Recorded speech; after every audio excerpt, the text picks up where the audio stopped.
Yo, what is up, guys? It's me, Eve, again here playing Tokyo Ghoul Break the Chains. And as always, we have another review coming in. Uh, there's gonna be a summoning video. It's gonna come out probably before this. Maybe it's already come out. I have no idea when I'm gonna post it. Probably before this video. So if you watched it, we got a Touka. And again, Anteku is just not getting it, unfortunately. This is a very sad. It's a sad again. I love Anteku. I love Toka so much, bro.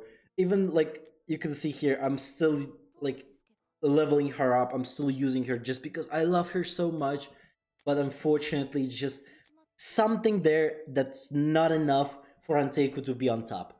Unfortunately, again here right now, I feel like again Aogiri obviously top one, but I think CCG is still a little bit better because two Arimas are just carrying the CCG teams, obviously because there's OP and Anteku, even though together they put up a lot of good stuff. The teams like Owl, Renji, this new Toka, Hinami, they put a lot of good effort. They have insane reduction of damage, but it's just not enough.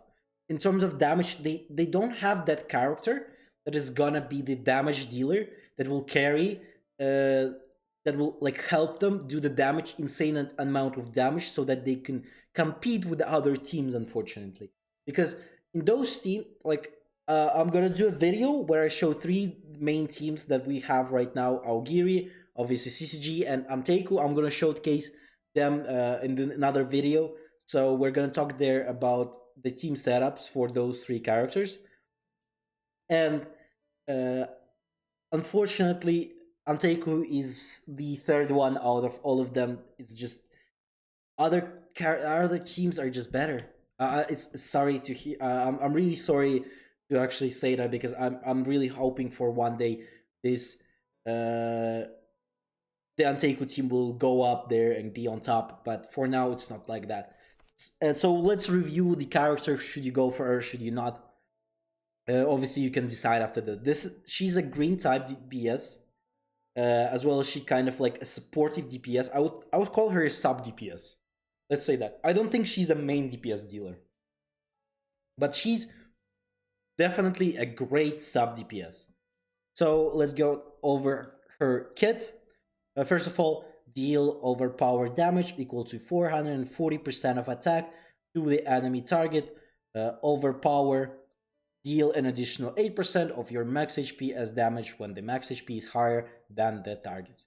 So basically, you want to stack as much of your RC cells and potentials for the HP and try to like always get these damage boosts that as much as many of that as you can, so that you can do more damage, obviously, because this is very heavily dependent on HP.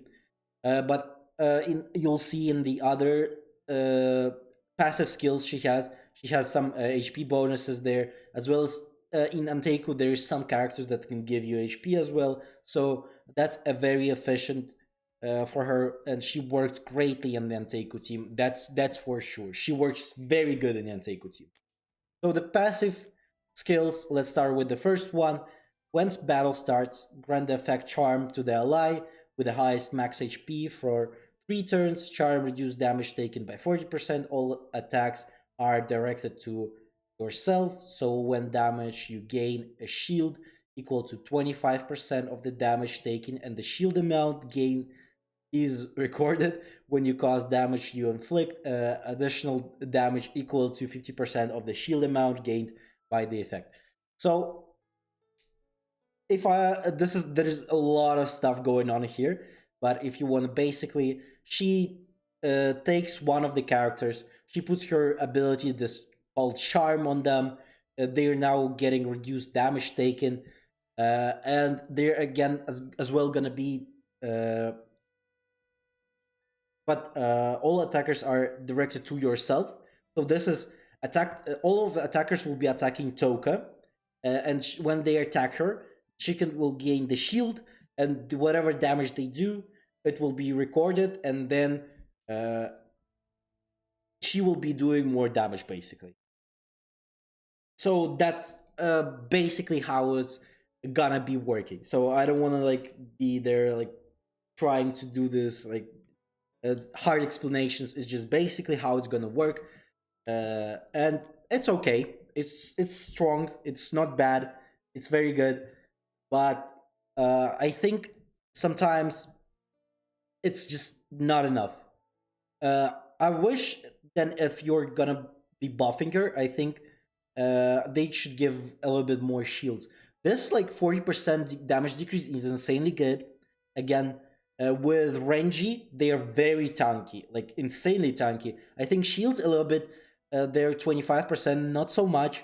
I think they should have at least given her 30%. That would be better for sure. But 20% is okay. It's not bad. It's good, but it sometimes feels like it's not that much of a value there. But maybe it's just purely me. But it's still a very decent amount for like overally. It's a very good amount of shields that she gives herself as well. Just the 50% bonus damage is very good as well. Uh, when the so the first start again, when the battle starts, apply one stack of adoration to all enemies. When your and Teiko characters deal damage, give the target one stack of affliction. For each stack of the affliction, the target takes an additional 4% of the attacker's max HP as damage. Adoration increase damage taken by 5% for 2 turns, stacking up to 3 times. So what I would say about this one, I think it would work better if you're using an AoE characters. Obviously, someone like Kaya, the other Touka, the red one, as well, because you can give stacks to everyone equally. And if you're like using someone like Kaneki, obviously those stacks are gonna apply only for one character and not for everyone. And as well, I think here she works better with the AoE characters. So maybe in future we're gonna see some another AoE character in the Anteiku that will actually deal the insane amount of damage, so we can do insanely more damage with this one, and it would work perfectly. Second star, applying weak increase is yourself and allies with charm 10% damage for 1 turn. Again, 20% damage overall because it's only one character usually uh, with charm, and 10% damage for herself, so it's 20% damage for 1 turn. Not bad, good. Especially if your charmed character is gonna be the one who is you're using to do the damage as well, is gonna be very good.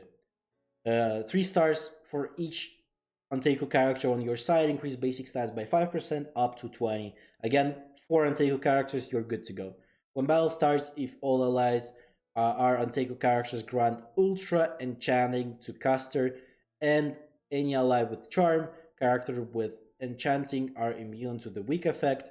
Ultra Enchanting is max HP plus 5% after dealing damage, to increase your max HP by 3 up to 15%.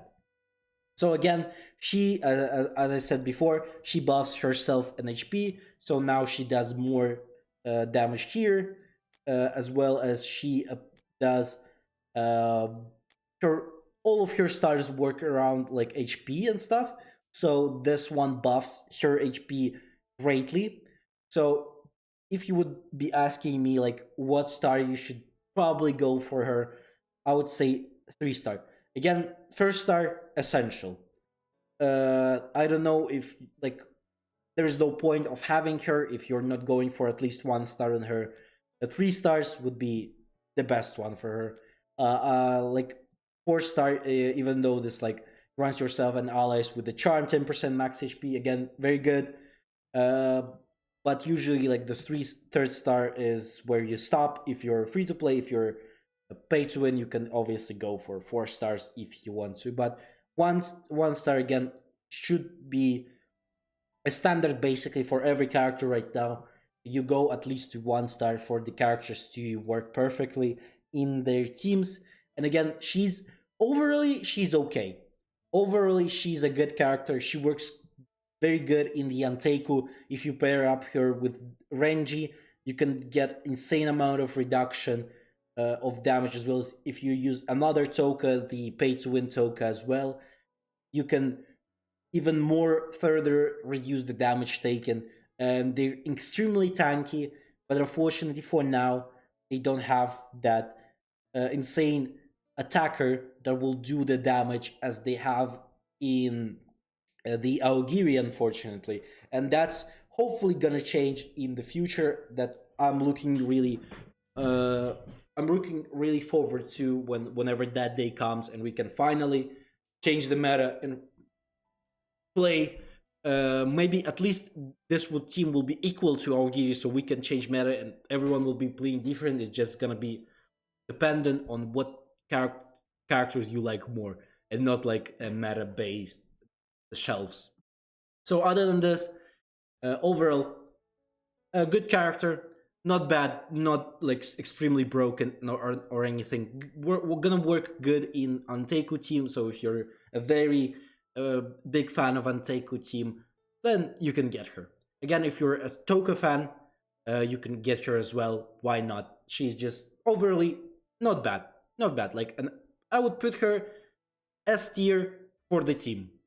In the Anteiku team, S tier. Overly, maybe not so much, but in Anteiku, not bad. Other than this, thanks a lot for watching this video. Please like, subscribe, leave a comment, and I'll see you in the next one. Bye bye.